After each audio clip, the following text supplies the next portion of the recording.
Yo! Video games.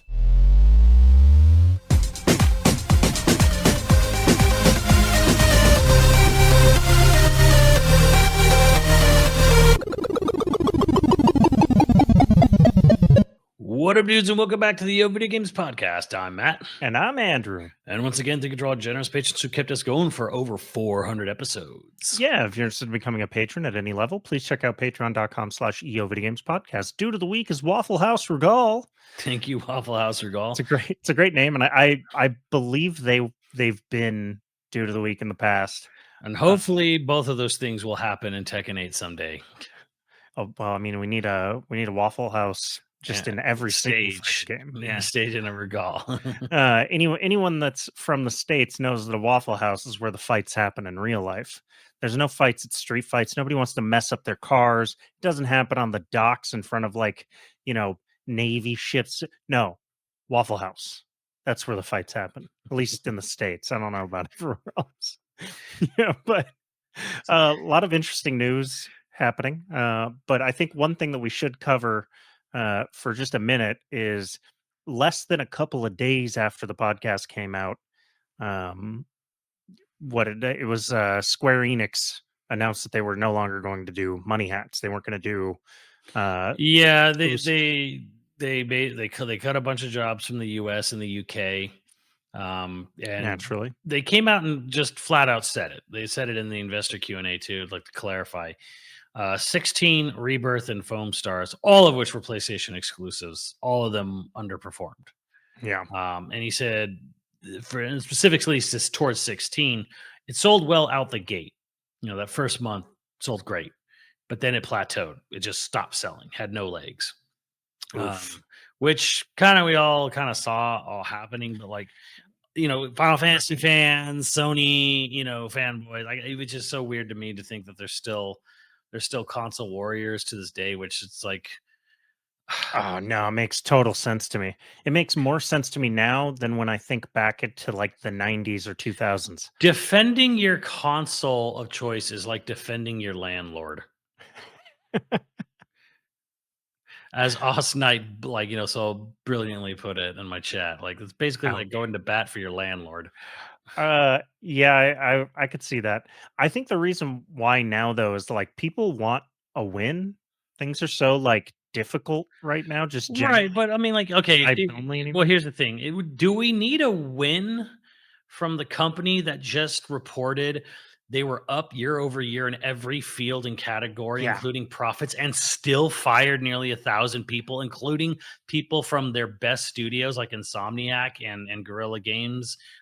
Do we really need to really give a shit what Sony's how good Sony's doing? Does it really matter? Do we need to pay for billion-dollar sports team stadiums because they're our team? It's the same. Well, that's what they tried to do in San Diego years ago. The owner of the Chargers kept wanting to try to pass a law to put a tax for people to build a new stadium. Yeah, Chargers were like, we want a new stadium or we're leaving. And he's like, all right, well, let's tax the people of San Diego. And everyone in San Diego said, fuck off. Right. and lo and behold, the Chargers no longer play in San Diego. And I was like, good for them.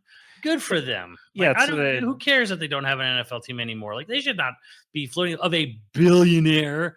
A billionaire's like, oh, I want taxpayers to pay through taxes to build a new stadium. Yeah, and every time they're like, "Oh yeah, it really benefits the city." Almost never. I don't. Yeah, maybe it brings in sales tax revenue and stuff. But again, with regards to just games like Sony doing well, this is going to do really well for Sony, or Sony needs exclusive because it's really good for them. And who cares if it's good for them? My team wins. Who cares? Who cares? If exclusives are good for the platform, because it gives you a good reason to buy. Why do you care? Why do you care? They are profitable in firing their best people from their best teams. Who cares? The thing is I agree with you, but I definitely see the one. I say this all the time. Something to remember is that at least half of gamers today are under 25. They're not necessarily thinking the same way that you or I are thinking about this. And I'm not even saying that to be disparaging. I'm saying literally they aren't thinking in the same frame of mind as we are about this. They want their side to win, whatever their side is. What's funny is that 10 years younger than them, 15 and younger, don't give a shit about any of it. like, Good for them. yeah. I mean, it's sort of crazy because I don't know what the industry or how the industry is going to cater or survive with them as an audience, as the bulk audience, as they eventually will. But it'll be interesting times leading up to it. Uh, but like think about Gen Z still sort of cares about their team, whoever is their guy. Although PC is much bigger part of Gen Z than I Yeah. realized. I didn't like I knew that PC is a huge audience, but I didn't realize that Gen Z had so much invested in PC as a platform. I guess it makes sense though.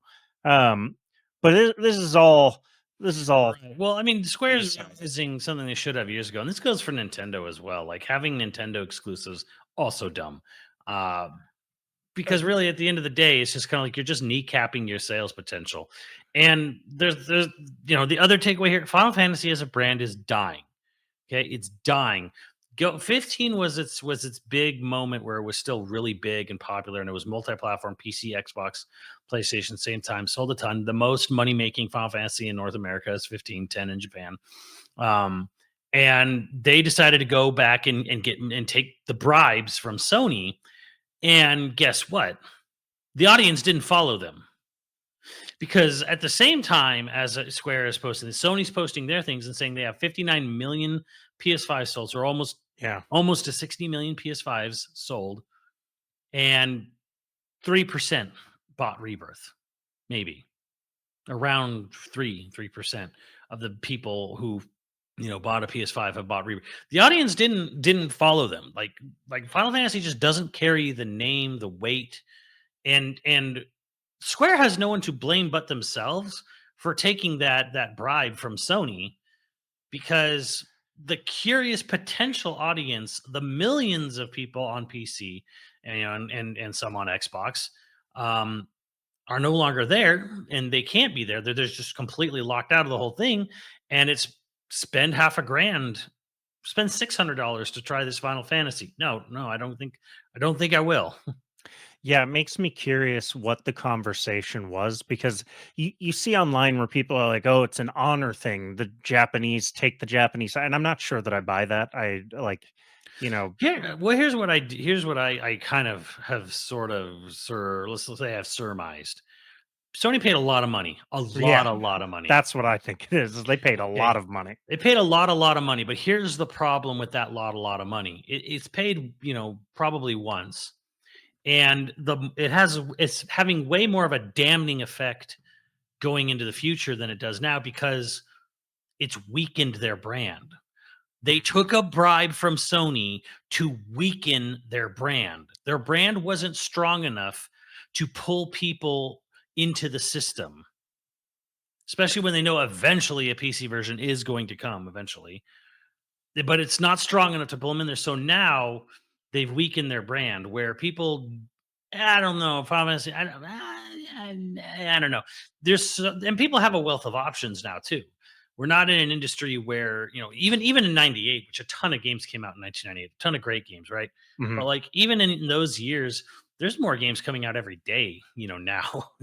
Like there's just especially when you look at the indie industry or whatever, just games, games, games all the time. We are at a wealth of riches. And the thing about, something like, the younger kids, the youths, with the PC or the The phone, youths, that PC, they don't no one has to sit there and wonder about backwards compatibility with PC.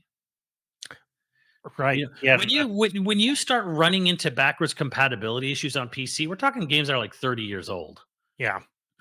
That's when you start running into backwards compatibility. And even then, you can usually find a way around it. Because PC being open as they are, even if a game isn't technically compatible necessarily because your operating system is so much far beyond, you can still find ways to do it.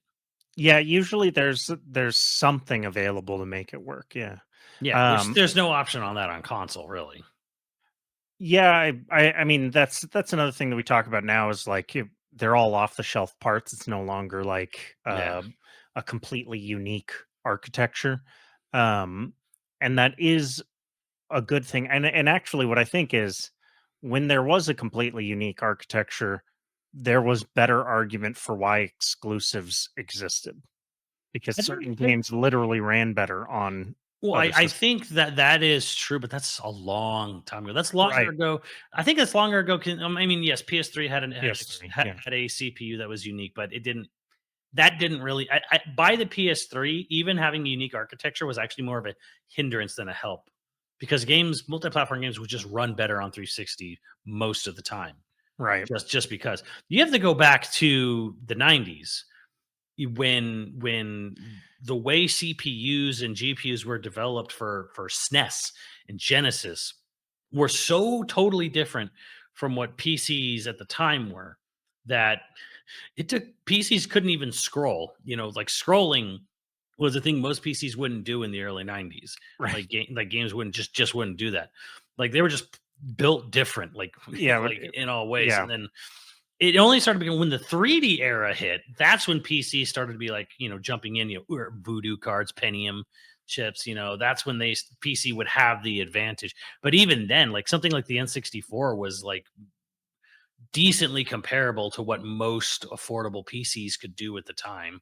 Yes, Oddly enough, PC could do better, that's also the same amount of that's around the same time the PC marketing kicked up. Like marketing for PCs as a like to have in the home. That's around the time when PC marketing kicked up real hard. yeah, and I think like some stuff like Half-Life, Diablo 2, Right. those were like StarCraft, those were huge movers and shakers in the PC realm. But it's funny because like even something like StarCraft 2, I'm sorry, StarCraft 1, not 2. StarCraft 1, Diablo 2, those were very graphically whatever games. They were sprite-based games, isometric or Right. overhead sprite-based stuff. Half-Life was 3D, of course, but like it's funny how like a lot of Blizzard's early success were games that weren't really physically demanding. Even at the time, they weren't necessarily demanding. I mean, yeah, you could do Zerg rushes and your PC would crash completely, but I it wasn't like you were trying to run Star Citizen to run Diablo 2 or something. It also depended on how far in you were zoomed in. Well, I mean, I guess actually that's a mod, huh? In StarCraft 1, you were always the same amount zoomed in or out. Like you Oh, yeah. in later RTSs, like you could zoom in and out, Yeah, like so yeah. you could say. But anyway, yeah, I mean that is a interesting point, and I realize we got a little bit off the topic here, but to bring Well, it back full circle to our topic, do you think Squeenix doing cross-platform marketing would have saved if they one were not mhm, exclusives, but say Sony did fund a show of Rebirth, mm, or like like an an anime or something. yeah, or yeah, some sort of anime, or God forbid a live action. Could you even imagine a live action like Final Mm. Fantasy? Like, actually, you know what? No, yes, I want a live action HBO Final Fantasy, and Pedro Pascal can play Cloud. That seems like where it would happen. Jesus. Who would you cast? Who would you cast in like as Cloud or Sephiroth in a live action? Like, and why is it Glenn Powell as both? I was gonna say, well, like David Bowie's dead, unfortunately. I mean, David Bowie. There's got to be there's got to be someone who could like play that. Oh, Uh, for sure. I'm sure there is. But yeah, like the interesting thing is like, so this topic was suggested by Cyberknight, about like is this sort of like cross media kind of blitz, like not even a blitz, but like cross media, because Last of Us TV, Fallout TV, they're really boosting the sales of their games. mhm, Like, is it helping or hurting? And the thing is I would say it's kind of not doing either. Like, yeah, it definitely you see the uptick of sales for say Fallout and Last of Us or whatever.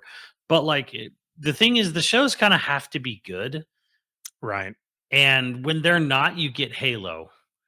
And Halo was a big budget production and nobody liked the show. Nobody likes the games. It's not really doing anything for the games. And Halo was one time was the biggest gaming IP right. at one And point. So the other it's thing to remember is that they don't adapt properties to make the property sell more. They adapt properties to get the audience from that property to come see or subscribe or buy tickets to. the adapted. Because I think whatever studio or whatever that like goes ahead and green lights, say a Fallout TV show or a Last of Us show, they don't really know anything about Last of Us, and they're not really there. They don't really care about helping Last of Us or Fallout. They're just like, will Right. this make me money? Will it make the film studio, the streaming service, is it going to make that money? Because for them it's basically like, oh, this is popular IP. That could be a book, could be a graphic Right. novel, Jaws. that could be anything, and they just be like, okay, this thing is a popular IP. All they know is it was popular, or we're told, or we're sold on the idea that this is popular. Yeah, it was popular. It either sold well or critics usually now, and this has been true since I think the 80s, but especially true nowadays. Before your book or your comic or whatever gets published, Mhm. it has already been to every agent to see if they want to buy the property. And so a lot of the time your film rights will get bought even before your book comes out. Mm. Um, Jaws is interesting in that, like, you don't think about Jaws as a book. They didn't make Jaws into a movie to sell more Jaws books. And actually, the movie and the book are like really different. The author of the book, I think, hates the movie and vice versa. The writers of the movie hate the book, that kind of thing. Um, you know, Michael Crichton was already a big name novelist, but like they didn't make Jurassic Park to sell more Jurassic Park books. They made Jurassic Park because the books had already sold, and a studio was all like, "Oh, there's something here we could turn into a movie," and they got the best director of all time to come But make the then, movie out. Spielberg pressures Michael Crichton to write Lost World so that he can then option it for a movie later on. Right, but that's again, that was Spielberg playing the studio game, not he knew that he couldn't necessarily get even back then, IP was necessary to get greenlit for a blockbuster film. Hmm. He made these predictions in the 80s and early 90s and stuff about where tentpole filmmaking was going, where he's like, oh, we're too reliant on existing IP and we're making it literally the backbone of the entire industry, and that's bad. And he made all those same calls that you hear people on YouTube saying now. He made those back in the day when it was really unpopular to say. um you know the thing about, like, can a movie doing really well get a second book written? Absolutely. And can the movie then help the newer book get sold? Probably. I would imagine yes. Well, we It's heard pretty this, interesting. it was kind of coming out from insiders that Microsoft was like, "Where's the next Fallout game? Like, where how can we fast track Fallout 5? This TV show's doing numbers. How do we? When's the next game?" And it's like, the next game is like a decade away. Right. Years away. No one's working on nobody's actively working on a Fallout game right now. So now it's almost like, in a way, they're almost kind of like, and this is why I don't think there really is any sort of, I don't even think it's cross marketing or cross media really, Yeah, it's not. because there was no Fallout game being worked on besides like updates to 76. There's no Fallout game actively being worked on when they went and made the TV show. Yeah, Bethesda sold the rights to a bunch of its IP to a studio probably a decade ago. Like, it probably this is they got first refusal or whatever. Like, a lot of these companies have already sold those rights, and those rights carry over, even though Microsoft bought them. Now, I don't. This is speculation. I'm not saying this is what happened, but like Microsoft buys them, Bethesda had already optioned those rights to whatever streaming Yeah. platform, in this case Amazon, and Amazon decided to move forward on the option. Microsoft doesn't get to renegotiate shit. The option getting executed is a Yeah. contract. It's done. So it's like, Well, there was an interesting tweet from some film analyst, movie industry analyst, and he was saying like the Monday or the Sunday, it was the Sunday evening of the release of the Super Mario Brothers movie. When it's already blowing, it was like, oh shit, that opening weekend was already like they already knew it was huge. He's like, this Monday morning, every major studio is going to be having a meeting oh yeah. about what game properties they need to start optioning. Yeah, I mean, that's another thing is like where people go like, "Oh, Wes Ball is doing the Legend of Zelda." They picked this guy because of his newest movie that's coming out. No, they picked that guy because of the movies he did several years ago probably before he ever got this movie greenlit. Well, okay, so the funny thing about Wes is that he was, he's only done Maze Runner movies. He only did the Maze Runner films. Those were his first movies. Well, I mean, he worked on other stuff, but he, yes, as a director, As a director.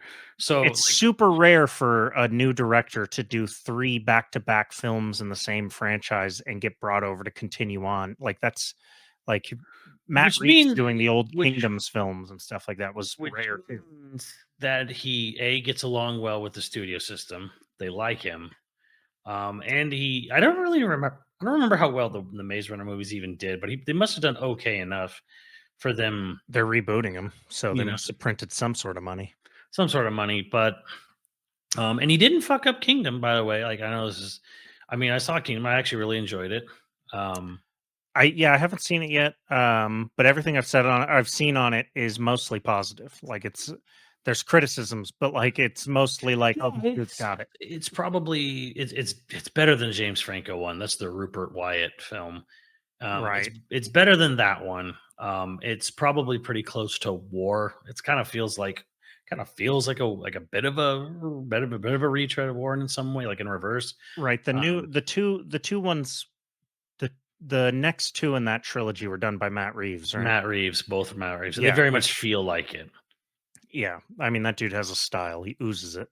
And someone was saying that like he kind of picked or sort of like Chris Nolan like picked someone to do Superman. He's like he kind of like pushed this guy forward and I was reading how some people like you can kind of tell because they do similar things with their cinematography or the way they shoot stuff and like they use the same they use the same DP, not the Right. same DP between the two, but it's like Wes uses the same cinematographer DP in all his films the same way. Matt Reeves keeps using the same guy for his films. Um, so they have like a very similar style or whatever, and I totally get it. So the movie like there wasn't really any numbers for tracking what, but because when he got announced to be doing Zelda, that was way before there were pre-sales or any indication of what kind of what would Kingdom of the Planet of the Apes be a Right. success. There's no way to know really. But he got picked before that, not because of it, because people think in the now, but it's like this decision was made a long time Several ago. years ago. Yeah. Wes Bell, well, getting Wes specifically for Zelda, I don't know if that was made several years ago, but No, but the decisions on making a Zelda film oh started yeah, quite a while ago. years ago, Yeah. absolutely, many years ago. Um, I think one thing that he got shit for probably on Twitter, I guess, um, but I think he was really smart about is he refused to answer what his favorite Zelda was on a red carpet. He got Yeah, cornered and and he just instead gave no response. And like on Twitter, he's all like, just no matter what I say, it was going to piss people off. So I just said no to answering the question. And that pissed off a lot of people because it made everyone be like, oh, he's never played any of them. I thought it was actually the most genius response ever. The smartest thing you can do. Because that's the thing is like most of the time, they ask the Sonic actor, what's his favorite Sonic game, and dude has a memory of seeing Sonic 1 or 2 on the Genesis, and that's what he says.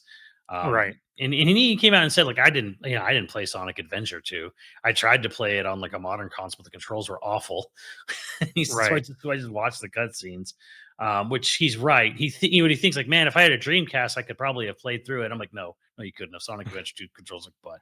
It's like he got stuck. He got stuck on one of the Knuckles level. So it's like it's funny listening to him because it's like he's actually tried to go back and play through the games that the movies are being based on. Right. But like he came to the exact same problem everyone who isn't a diehard fan realizes about Sonic Adventure 2. Game kind of controls like shit. Playing as Knuckles sucks. So yeah, and I mean also the Dreamcast. I loved the Dreamcast, but the controller was the worst part, kind of. yeah, it really was. It was. You're not wrong. So, but yeah, like the thing is with West Bell, like okay, like Nintendo's making a Zelda movie. God knows when the next Zelda game's coming out. Remember, the last one took 6 years, and it reused the same fucking overworld. Yeah. Uh, God knows when the next Zelda's coming out. Like from what people have actually kind of been digging through, like they think the next Zelda game is actually just a sort of a remaster of Breath of the Wild for the next system. Probably a 60 Oh frame version. man. Probably just a 60 frames version of Breath of the Wild, which So that kind of makes sense, really. I mean, everyone's been doing that on him. Whatever. But anyways, Emulators don't exist. watch, because the whatever remaster they do will have significantly less content than the modding community put into that game in 1 year for free. But whatever, that's a whole nother ball of wax. But no, I thought his answer about, like, I'm not gonna say, my favorite Zelda game is because yes, you're absolutely opening a can of worms you don't want to open there. And here's the other thing. Here's the thing that everyone gets, because everyone asked me the exact immediate question. Oh, you like Kingdom? Do you have more faith in the Zelda movie? Absolutely not. Absolutely not. How dare you? Completely different writer between those two film projects, first of all. And we're talking about That the guy, who wrote Jurassic World Dominion, the worst movie I paid money to see in the theater.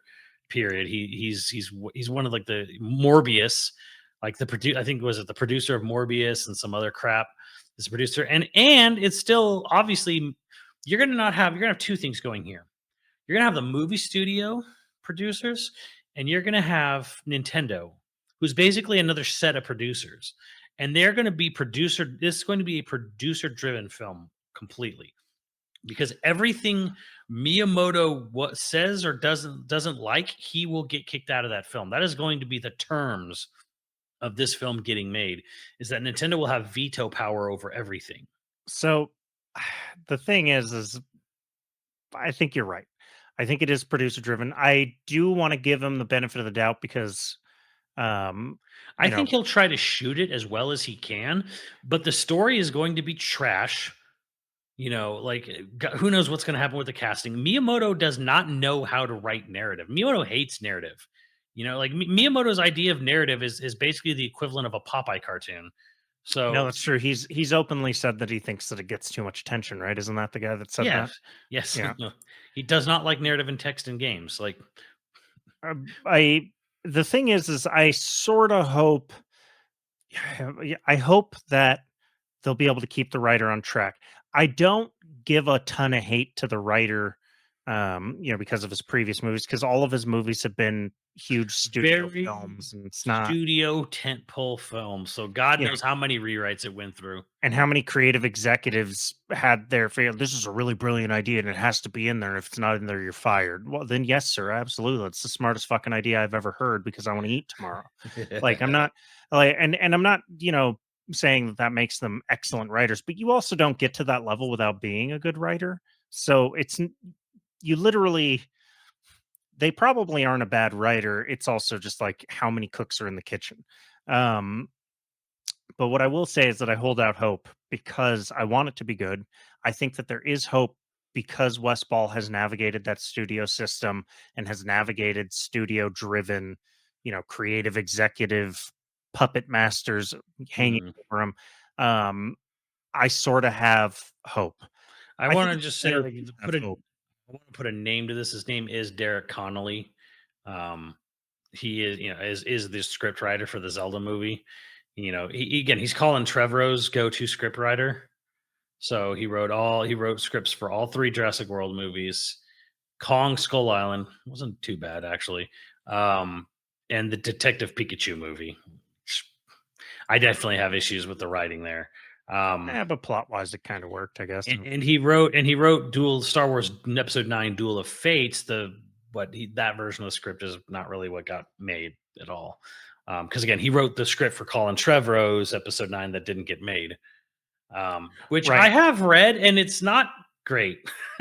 like is it better than what we got? Maybe, but like, there's also a lot of dumb shit that would have been in that movie had the original idea been used as well. Well, that whole trilogy, bit of a mess. So, I'm not going to get too Yeah. caught up on And uh, Avi Arad, I don't know how you say his name, but whatever. He's Avi Arad. Avi Arad. He's the producer on it. Yeah, yeah. Look, I'm not saying that there isn't things in the way here. I'm just saying that I think it's better to be hopeful for this movie, um, than it is to be disappointed now. I don't want it to be bad, but it's gonna probably be bad. I don't know. It also depends on like because I actually haven't read like a ton about the movie. Well, they haven't said anything other than that this is the writer, this is the director, this is the producer. and it's not going to be animated the way Mario And it's Brothers. live action. Yeah, so it's live action, which is why you get Wes Ball and not an animation director, even though Right. he's a visual effects director. Um, yeah, I don't know. I hope I I have hope zero. I have zero hope. But here's the thing. Again, going back to what we were saying originally, this is not going to be used for promoting a Zelda game. right. It's not going to sell games. Zelda, the games are going to be used to promote the movie, not the movie used to promote the Yeah, games. and a lot of people were sort of like they were so sure that a Mario game was going to come out with the Mario Brothers movie, and it didn't. And they were so sure this, so sure that. I'm like, that's not how Nintendo operates. I mean, that's Nintendo. I mean, we are talking about Nintendo here, but like, this is, I think, true for pretty much all of the game. The only thing that sort of had a tie-in was the PC version of Last of Us Part One remake, and that got bum rushed Well, to come out with the ending of the TV series, and it was a disaster for I mean, Sony. you remember back in the day when like every movie had Mhm. a game version Right, of the and movie. and and they and then as games got more complicated, like, games got even worse because they were rushing to finish a game in time for the film's theatrical release and shit like that. Right, and it's like everybody remembers that. It was not great. Although No.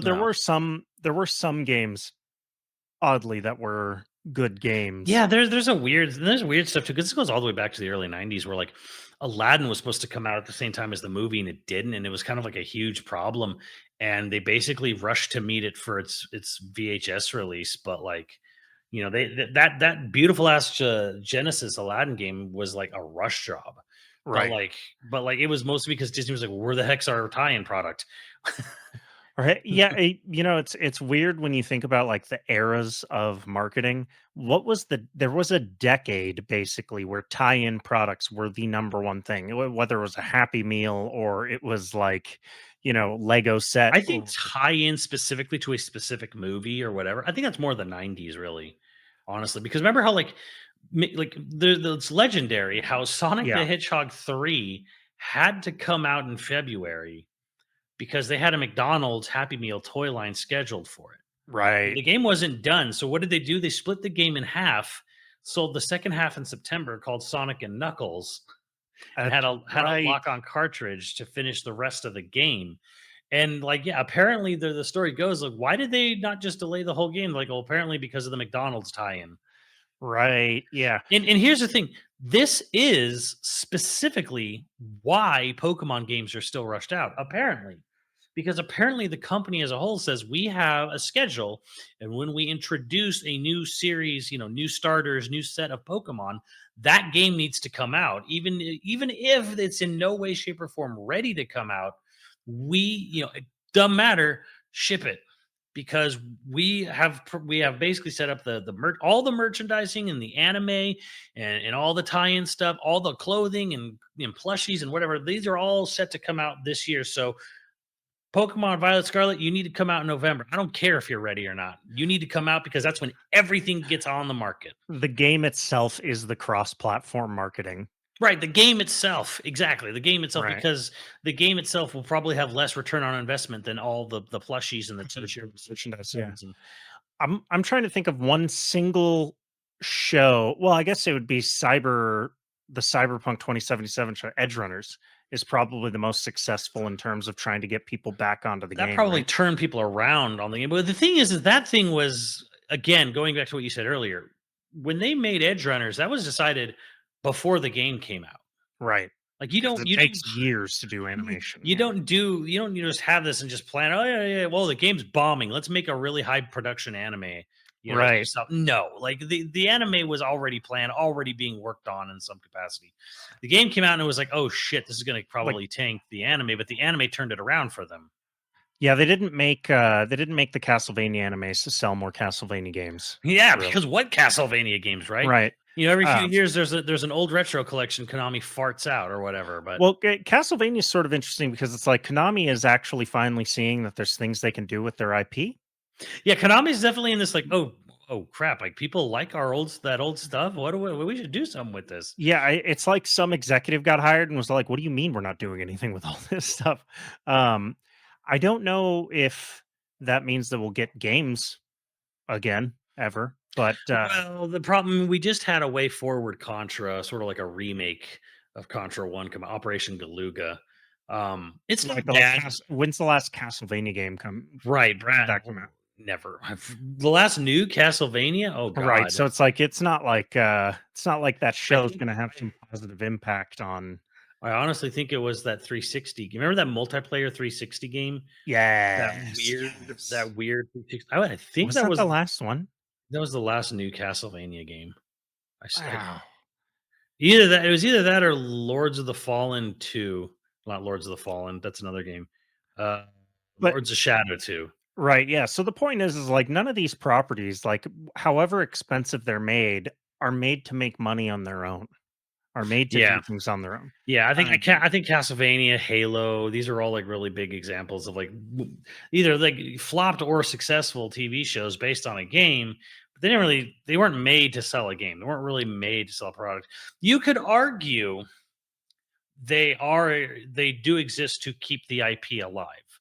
Now that's a mentality I see Nintendo touting a lot, where they're like, we need to it's a brand awareness. They have like a whole slide for it now where they're like, we this is our they consider it their second part of their business now is brand expansion, brand awareness. Where they make video games and then we have a division that is all about like brand expansion. And right. they made a lot of money last year because of Nintendo World. So, but that's like the theme parks, that's the movie, that's merchandise, like that's all the other anything that's not their video games, but about their video games. You Um, know, of all of the people, Sony, you would think, would have the most crossover. I mean, yeah, they have Last of Us, but, like, they own a movie studio, Sony Movie Studio, like, well, it's really bizarre to me because what did Last of Us come out on? Um, HBO. was it HBO? Yeah, Yeah, it was HBO, HBO. which is like a Warner Brothers thing, right? And Mhm. and like they don't have a streaming service, which maybe they were smart not to jump into that I mean, ball of HBO wax. does have a streaming service, or you mean Sony doesn't? Sony Oh, doesn't have a yeah. streaming. Uh, I I I mean, yes, I do think that they saw that the market was crowded. I think they saw that licensing their IP was a hell of a lot more Yeah. lucrative and cheaper in the long term, but, um, I do think it's one thing people think is like, "Oh, in the licensing agreement, they think HBO paid them an ongoing money or ongoing." I probably not. They paid a flat fee a long time ago to option the rights Yeah, for to something. license that, and, you know, why Last of Us I think Last of Us caught the attention of a lot of big name writers and producers. Right, because like the thing was is like Sony went ahead and made their Uncharted movie, Right, Sony Pictures, and it's the most definition of like these people didn't play the game. Tom right. Holland and Mark Wahlberg as Drake and Sully. I Uh, doesn't matter how well or they did or didn't do those roles. Those are not the people for those roles. Yeah, they Like just didn't cast that right. like like just and that's why Neil Druckmann was so involved in the TV show for Last of Us because like Craig Mazin, from Chernobyl wants to do a really serious, like strict, not strict, but like faithful adaptation. Yeah. And then he gets involved with the director of the game, who, let's be honest, that dude just wanted to make movies anyways his whole life. So so Well, it's that was more of a synergy between the people who made the games and the games themselves. One because the game is a movie, but uh, that's weird, right? How like Sony has all these other properties, and they talk about it all the time, right? right. Like there's like, oh, we're in we're exploring, a Ghost of Tsushima movie, we're exploring a Metal Gear movie, which is a Konami thing, anyways. We're exploring this, we're exploring it never gets off the ground. These projects get sort of announced and like stay in dev hell, and it's funny because Nintendo is like they're slow, but they're very steady. The Mario movie actually took a lot longer than people think. Like, I don't know if you can actually, I don't know if you can look up, but like when the Mario movie got announced, it was like many, many years before that movie came out. Yeah. Like they announced that movie in like 2015 or something, 2014, 2015, and it came out in 2023. Like that's how long it can take a project to get off the ground and going. I do Um, also think that a lot of video games that, you think would be easy to adapt aren't actually that easy. Oh no, not at all. Like when you, because again, like people chastise me for this, but I'm like, when you like the language of film doesn't translate to a game. the way a game is designed and made. Like it just doesn't. Like people are like a Metroid movie would be sick. No, it fucking wouldn't. If you made a faithful Metroid game or a movie of the game, it'd be boring as hell. I mean, I might be interested, but you need to get someone like Gendy Tartovsky to be like all about just sort of like visual and sort of build up, like massive, like creeping build up. Like you can't just this is a person running through a cave, shooting a bug, Well, Like, especially a lot of the older properties, their stories are nonsensical just by nature. right. And Um, this is why the Mario Brothers movie got so panned by critics because it is nonsensical to someone who's never played a video game. right. And well, that's also the reason why video game movies have such a hard time getting off the ground is that like most of the people who have spent their life working up to the point of being a producer, creative executive in film are not the same people that have, played video games or know. These people haven't played video games, man. I think it was Pete Travers from Rolling Stone or someone who reviewed the Tetris movie. He said, "I never heard of this video game." I was like, Damn. "What?" Why? Huh. You know, Never heard of Tetris, huh? so film criticism in general, but film criticism, like you can get a degree in it, which we could talk back and forth about whether or not that's, should that be a thing? I don't know. Um, but how how are you Rolling Stones film guy? You go, oh, there's a Tetris movie, so you don't look up a video of Tetris. I'm gonna Like, try. I'm pretty sure it's Pete Travers. I'm gonna look it up, but it's just kind of like, I mean, you're saying like, this is a popular puzzle game. I have never heard of it, kind of thing. I was like, yeah, how? just like a quick Google. Well, I mean, I don't even know. a quick, Maybe forget the Google. How have you never heard of Tetris? Um, nah. Like my dad doesn't know what Tetris is. what? Yeah, my dad's what 70 now, so uh, he doesn't know what Tetris is. My parents do. My dad would know what Mario is, but he doesn't know what Tetris is. Okay, I got it wrong. It's not Pete Travers, but it is someone almost as well known. Yeah, Let me pull the name up. Oh my god, now it's not the time. Um, really? Wow. Okay, sorry about that. But yes, like to me, I'm just like I don't even know how. Forget the Google part. I'm like, just how have you never, how have you never heard this? I yeah, no, I don't know. I don't know how you're in. I mean, definitely today. How are you in media and not know anything about video games? I think it is sort of funny and weird when in anybody in any part of the entertainment industry nowadays tries to pretend that video games aren't a behemoth. Yeah, Where they'll be like, "Oh, me, I don't play games," but they'll say it in that way of like it games was or Pete Hammond of Deadline. oh, Deadline. How old is Sorry, Pete?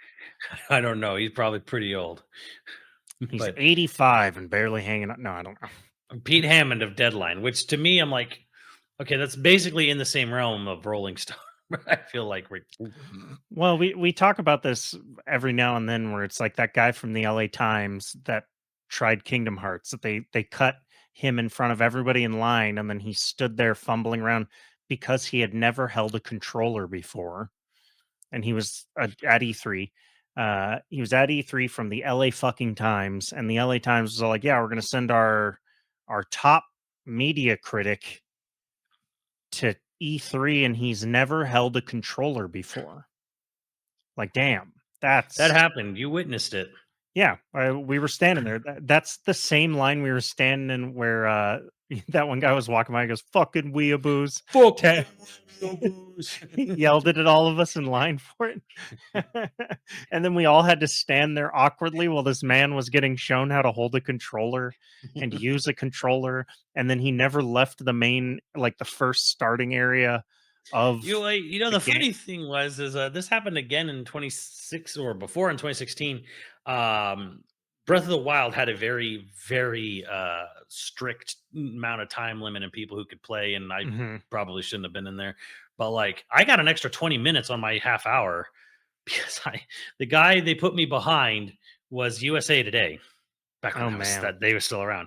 And this Are they guy, gone?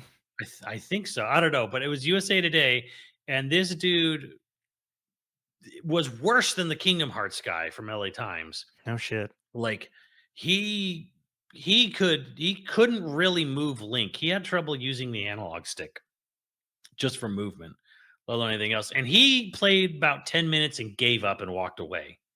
And I was like, don't mind if I do. I think I will. So the thing that I have about this is like that's who like that's your marketer.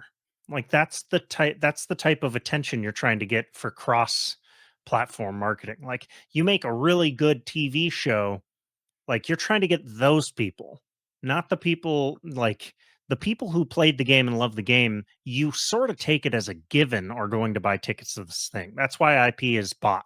IP is bought because they think they have a built-in audience that is most likely going to see your thing. And then they're hoping to get the person who never in a million years would pick up a controller to play the game to then watch the show on top of it because they've heard good things about the game. Right. And the thing I think I was saying too is that Nintendo's basically built a division within their company to oversee their film and theme park stuff. But they're Right. very hands-on. I think everyone else, including Sony, including and but especially including Sony, they don't have a brand manager for their gaming stuff. They sell their rights to a studio who wants to buy them or Right. someone looking to option them. And like Sony Image or Sony Corp in general, I don't think they sit there and go like, is this strengthening the brand of Last of Us or Uncharted? No, they're like, it's popular. We should probably have someone do something about that. Or, oh, someone wants to buy this. Was it a come an old part? Sure, whatever. Right. um they're not in they do not have the same, like, because again it's a giant conglomerate and it's like it's not the same thing. And for Bethesda it's the same way, where it's like there's not a division of Bethesda that is focused entirely on TV and film adaptations of their product. Someone comes to them, wants to do a show for Amazon, they say sure, whatever, yeah, like option it away. Take Two, same deal now since they own Gearbox and Borderlands. There is a Borderlands movie. Did it Yeah, come out? I don't know. it's coming out, and I got to be honest with you, the trailer is mildly upsetting. Sure, well, I'm sure it's terrible, but like, point is that like there's not a division of Take Two, even though they own a game called Grand Theft Auto, which was a Ron Howard film. Um, Nobody remembers that, but it's not based on the game. The game's not based on the movie, but there is a movie from the 70s, 80s called Grand Theft Auto by Ron Howard. It's probably pretty good if it's by Ron Howard. Well, or it's just the wonder bread of film. How dare you? Ron Howard is like not a bad director, but it's like he is the safest director you could possibly get in Hollywood. A friend of mine, this is a total aside, but it's an interesting. A friend of mine last night, he was texting. He was all like, "Oh, I'm hanging out with Steven Soderbergh right now," and like everyone in the group text was just kind of like, "Oh, okay, cool." And I'm like, "Steven fucking, what do you mean you're hanging out with Steven Soderbergh? Like, dude's 61 years old, and he's one of the most prolific, inventive directors to have ever Yeah. directed, and like you got no questions. You just thought it was cool to like you should be asking that man every fucking question you can." And he was all like, I don't know, he made the Oceans movies. I was all like, yeah, he created the ensemble prototype for the next 20 years. Like he changed the way ensemble films are made forever. This And you got reminds no me of questions. this Like, reminds me of a time. This reminds me of the time in the hotel lobby at Comic Con when you're not hanging out with this older gentleman with a nice trim beard, and I see him signing stuff like eventually, and then at the end of our conversation, I'm like, "Oh, can you sign my best suit?" He's like, "You don't even know who the hell I am." I'm like, "No, you're John Landis." And he's like, "Oh, well, shit." And he's like, "Hand me your badge." And we were just sitting there and talking about like movies and stuff for like a while. And then while we were waiting for his son Max Landis, which there's a story. He was coming down from the Warner Brothers party upstairs. And then I talked to him for a tiny bit, but it was just kind of like, yeah, there's this time I just hung out in the lobby and just talked with John Landis. John Landis. Yeah, no, if I could go get a drink with any director today, Steven Soderbergh would be up there. So I Yeah. was the only one jazzed. Like everyone else was just like, yeah, all right. I was like, if Ron Howard was like, you want to get a beer? Yeah, absolutely. I want to go get a beer and hear You about wanna go get you gonna go get a beer with Opie? like Ron Howard is one of the best working directors because he's fast. He is fast. Super fast. Just look at what he had to do with Solo. Dude is an accomplished director. He also, if Well, you're he's a good director, but like I don't know, like to me, it's just kind of like Ron Howard. It's kind of like casting Tom Hanks in a movie. Like, how dare you? Tom Hanks is one of the best actors working today, and you're just sitting here just throwing his name around like he's white no, bread. He ain't white bread. he is, and the thing is, I think Tom Hanks would agree with me because Tom Hanks has straight up said, "I have only made 4 great films." I think it was 4, 3 or 4. It's like I've only ever been in 4 truly great films. The rest are whatever. That's fair. Josh Brolin would say the same, but you wouldn't say that Josh Brolin is white toast or white bread No, of but the thing actors. is like Tom Hanks he definitely gets put in some like here's a man named Otto. Oh, okay, Yeah, you know, he is the everyman actor.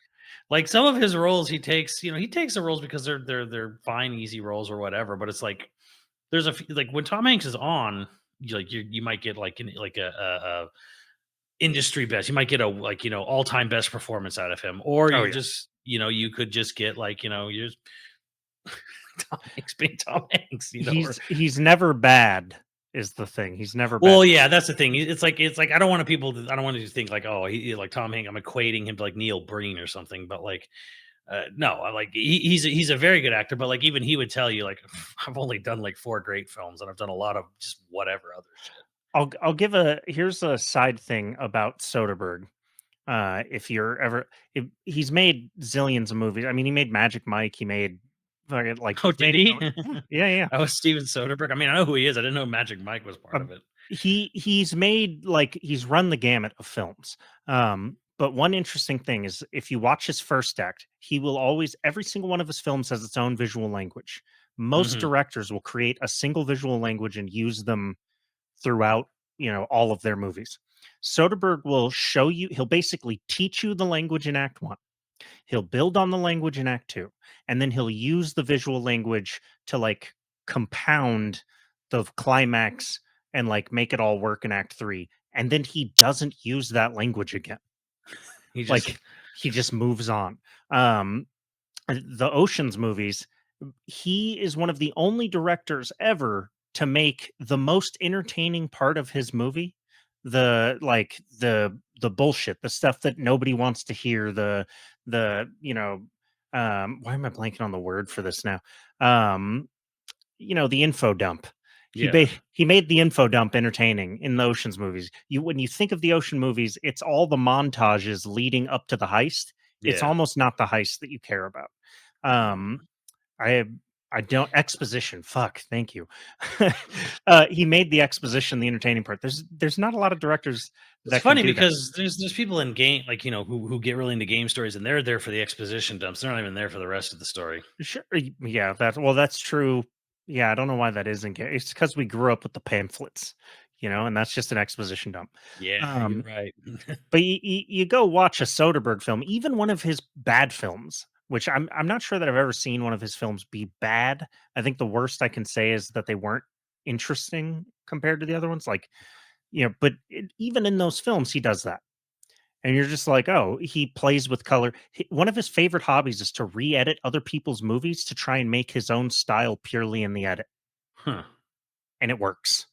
I would like to convince him to do a Kevin Costner film in his style because I think Sort of Beautiful Hey, could be amazing. could he make Waterworld into something? I bet he could. I bet he could take Dances with Wolves, which is a good movie, but I bet he could make Dances with Wolves a 90-minute film, and I bet he could make it really good. Like, I bet he could cut out 50% of that movie Well, and make it if work. we're on directors who want to get a beer with, my number one pick, Guillermo del Toro. He'd be interesting.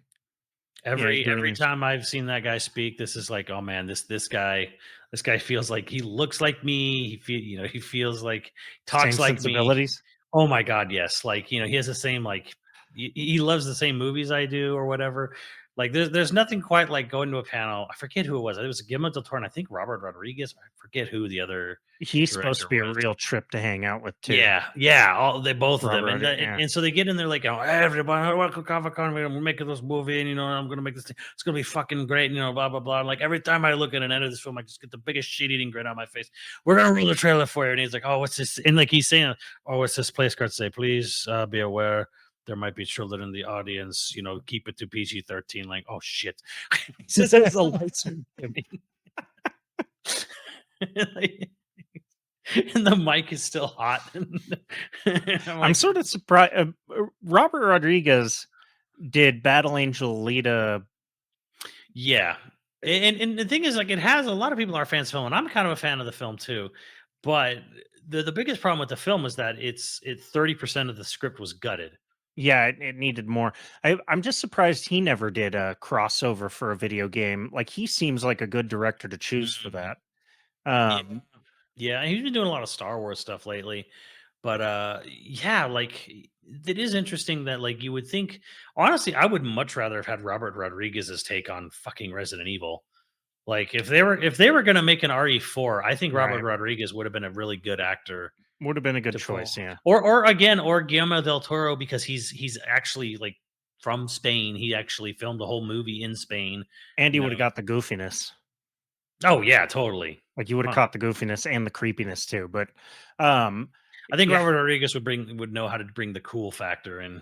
and the action, I mean, would have been pretty over the top with him too.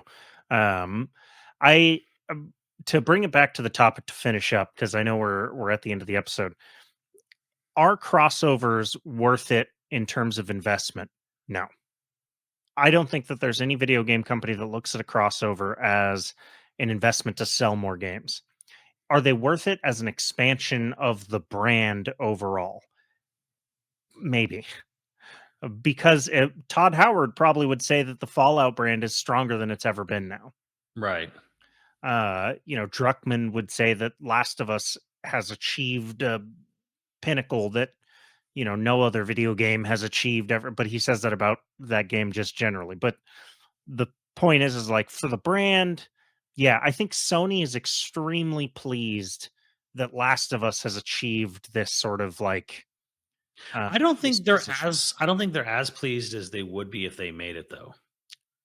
Like No, I no, think I think Sony is like, I wish our Uncharted movie had this kind of acclaim and sort of reverence versus like how this show on HBO did versus what right. we had. So like there's part of me that's kind of like I can't imagine that like Sony's not a little bit like, why didn't we do this ourselves? For the brand overall, though, I think they're probably pretty happy for selling games in general, because now they're the serious game makers. Well, here's a good question that's a little more like specifically game related. What does The Last of Us um having this successful show now, what does that even mean for the franchise? Because we are a long way away from another game, and they canceled their multiplayer live service project.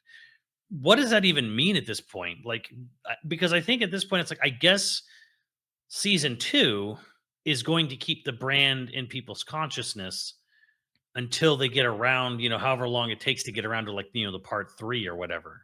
Personally, I think they're probably a lot further on along on part 3 than people realize.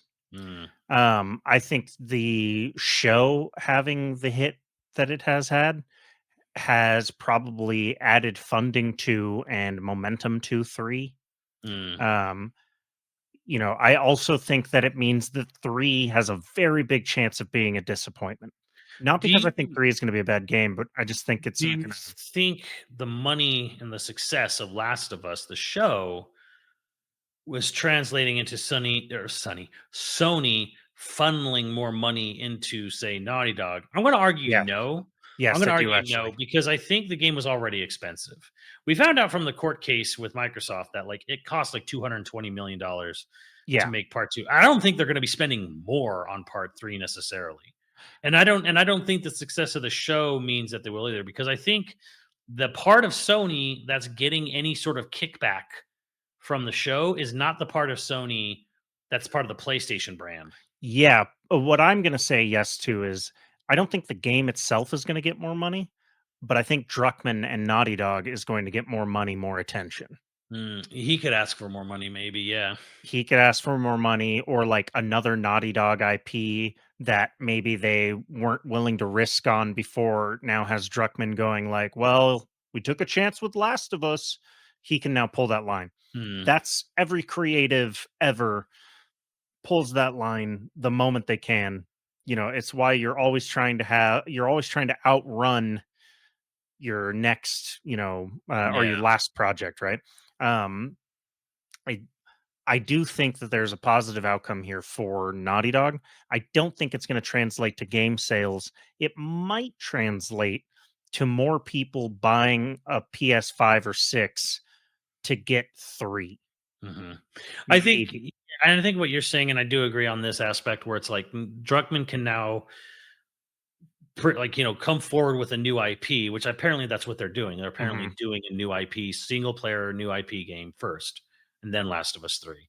Yeah. And I think the success of the show and the games probably make it easier for him to go to, because he still has to go and ask for a green light on something, Oh, yeah. to go to his bosses, Herman Hulse now apparently, and go, can we greenlight this brand new IP? I know it's a new IP. I know that's scary, but Last of Us was a new IP not that long ago. So, Yeah, I which, think it lets him swing his dick around a little bit. yeah, A yeah, little bit. I guess that makes sense. And this is probably why, as much as he's kind of a prick, but like this is why I think it's important for people to have sort of like an author awareness in Yeah, gaming, because Neil Druckmann has that ability now to swing his dick around, and he can more easily get a new IP done. Because the thing is, who directed Fallout 4? You don't know. I don't know. right. Most of the people listening probably don't know. You can go Google it, but who directed Fallout 4? Who directed Fallout 3? Who directed Fallout 76? The buck's going to stop at Todd Howard. Mhm. He's going to be the one who decides whether or not they make another Fallout or do anything with Fallout. And he went out of his way to connect his name to the Fallout show. He's connecting his game to everything within Bethesda, which to me, Right. which is why I'm always kind of like, throwing a side eye at Todd. Because when he was showing up all over that Indiana Jones game announcement, I Right. had this great idea. I had this game made. I'm like, you're not even, you didn't create Machine Games. You're not part of Machine Games. Like, yes, you like Bethesda owns Machine Games, but it's kind of like, here's Todd Howard self-inserting himself into every aspect of the Indiana Jones. Like, it's me, it's my idea. I came up with it. It's the greatest thing ever. Like, here I am, Todd Howard. I love video games. I know what you want. Like, everything I'd say and do is God. It just works. Blah blah blah blah blah. And I'm like, I kind of hate the fact that this guy shows his ass in every possible way he can on every possible Bethesda thing. And I'm not saying he has no involvement on everything in Bethesda, but it's almost funny to me that like the one studio Bethesda didn't see Todd Howard shoving his face into every video gets is the one that gets axed, or the Uh, two, I should say, in this case. So Plus the I three devs.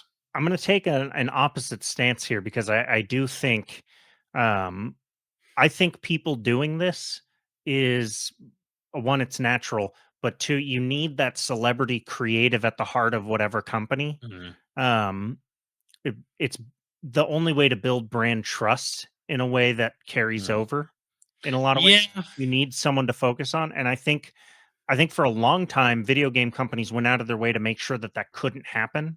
Yes. But like, how many games did Kojima sell purely on his name? Right. Still to this day. Druckmann is clearly trying to fill that position now within Naughty Dog. And I think it's fine to have people like that. It's just it's a little weird to me when they're bouncing between studios so much. Well, Which I mean I think what it Kojima kind is, of did and as well. So who's the most presentable? right. How many, like, why is Herman Hulst the one? I don't know why anybody's surprised by that. I mean, in January he was giving the direct, or Yeah. the direct to camera address and stuff, and it's Mhm. like, yeah, when they announced him, I'm surprised by two CEOs, but like when they announced him as CEO, like I was not shocked. But um, I think everyone's trying to find who is the most comfortable to be that guy. It's you know, say what you will for any of the companies that it's Devolver's always had an amazing press conference, but they don't have like a singular person. You know that- who was truly there's two. It was a team, and they're both gone now. One to heaven, but Iwata was kind of that guy. But Yes, he he was was. the head of the whole company. Oh And yeah. and it was his idea to do this, and a lot of people apparently at the Nintendo didn't understand why he was doing this. What are you doing? I don't know why. This is weird. What are you doing? And he knew exactly what he was doing. And Reggie was also kind of the guy, the face, and they were the heads of the company practically. Well, Reggie's head of NOA, and Iwata was head of the whole company. And the problem is, I mean, and the thing is, Todd actually does fill that role sort of for Bethesda, Mhm. less so since being bought by Microsoft. But Well, that's a thing. It's definitely a thing in American business. The CEO is meant to be comfortable and be the face of a mhm, company necessarily. Um, you know, Especially in the last 20, 30 years. I think Steve Jobs is the guy who really popularized it. yeah, that's true too. He was on stage, he was in people's faces, he was Yeah, the face of Apple. You didn't buy Apple, you bought Steve Jobs. I remember Um, Steve Ballmer too. Let's not yeah. forget him. Yeah. If Apple would have gone with Woz, he would have been able to say the technical aspects a lot better, but would he have been a good on stage? No one knows. Yeah. Um, so I do think that that's what's happening here. And I don't think it's bad. Um, I do think it helps elevate, Todd Howard can argue for more things for Bethesda from Microsoft. The more his status is elevated, the more Bethesda's status is elevated. Well, probably not though, because that's the thing now is that here's where the TV show cross media isn't really helping him that much. Fallout's a hit, but someone came down and said you need to get rid of 4 studios. Doesn't matter how much of a hit your Fallout is, you need to get rid of some people. So Well, get rid of Arcane Austin, get rid of Tango, get rid of Alpha Dog, get rid of the other company. I think that's just an unfortunate reality of expanding too fast. I don't think it had necessarily anything to do with the show. Whether how good or bad the show was wouldn't have changed that they needed to cut costs. Right. Yeah. Well, here let me push back less on that, but like on the general idea of like expanding too fast. Let me just push back a little bit, devil's advocate here. Your Microsoft, you didn't need to cut any jobs. Maybe a little bit of redundancy in Activision. I get it, right? A Yeah. little bit of there. Sure, I understand that. Not 1900 redundancy, but like a little bit. Maybe. But here's the thing: Microsoft didn't need to cut these jobs. Microsoft wasn't bleeding money. Microsoft isn't in any danger of going bankrupt or anything. And the reason why everyone, not just Microsoft, but Sony and Square and Namco and everyone, why is this bad? Because you need people to make these games. Games take longer, require more manpower. When you're gutting manpower, you are basically taking away your future prospects because this is like an immediate like, oh, I need to like do something really quick to save some money. But Right. here's the thing: in 5 years, when Tango would have been finished with a brand new game and would have had a moneymaker on hand, they're gone. The studio's gone, everyone's gone. you know they're like, oh, and as someone pointed out, like Square Enix says, we're canceling a bunch of small projects. We're not doing small games anymore. We're only focusing on major AAA games. It's like, well, everyone's saying they're doing that. We're cutting out the small stuff. We're only focusing on the big stuff. Good luck doing these harder projects that require more manpower Yeah. after you've fired so many people. Good luck. You just made everything harder for yourself, and you honestly made the risk of failure greater for yourself in the long term because you were looking for short-term gains. Yeah. So to end this on a downer because we're running over, but all of American business, I mean, all worldwide business, to be honest, but it seems Yeah. especially American business, is built on the idea that every worker is completely replaceable. The American worker today is the highest educated they've ever been, but also the most replaceable they've ever been. And the problem is in tech, you can get someone from all over the world to come, do this job at Google or whatever. Is at Yeah. least that's what they sort of imagine. So they don't believe in the carryover of the talent pool. They don't believe in Mm. that extending, Yeah. talent generation, They don't. which is insane when those same business guys, and I'm not even saying this is like the programmers in tech. This is just purely the business guys come into entertainment, which is what has happened. Entertainment has become dominated by tech executives. Mhm. They come into tech or they come into entertainment where it takes years to develop your talent and your voice in something like game development, game direction, writing, directing films, making music. It takes literal years. Yeah. And they go, oh, all these people are replaceable. We'll just cut them and come back. Well, that's not how it works. Those people, if they can't get a job immediately somewhere else in the industry, and the industry is shrinking, they leave the industry. And so you get brain drain on an entire industry, which is what is happening to film right Mhm. now. It's what's And happening to and TV right and now. film, TV, those are creative industries. Right. Gaming is a creative industry. You need talented people. Business doesn't think gaming is a creative industry. They treat it like it's a No, software industry, and it's right. not the same thing. And there's a very important quote that said someone said like a couple years ago, it stopped feeling like Xbox games and started feeling like Microsoft games. Right. Because Yeah. Microsoft's apparently like sticking way more of their thumbs into it now, kind of overstepping over Phil. And it's basically they're running it like an Xbox, like they're running Xbox like Microsoft, which is this Excel app isn't working, whatever, gut the studio, goodbye, whatever. We'll Right. find someone else to make like version Excel 2.0 or whatever, right? Like or whatever part of Microsoft Office that they're deciding to gut. They gut Gaming gutting gaming has Tango was become like that for them. Yeah, that's true. Gaming has become so big. It's such a moneymaker. It's such a big part of their income stream everywhere. All these companies, Sony, whatever. Like Sony is barely making it by, except for PlayStation, which is killing it. Yeah. So it's like they're now all zeroing in and paying attention to this because this is where the money's being made. What they really should be paying attention to is the fact that everyone is firing people.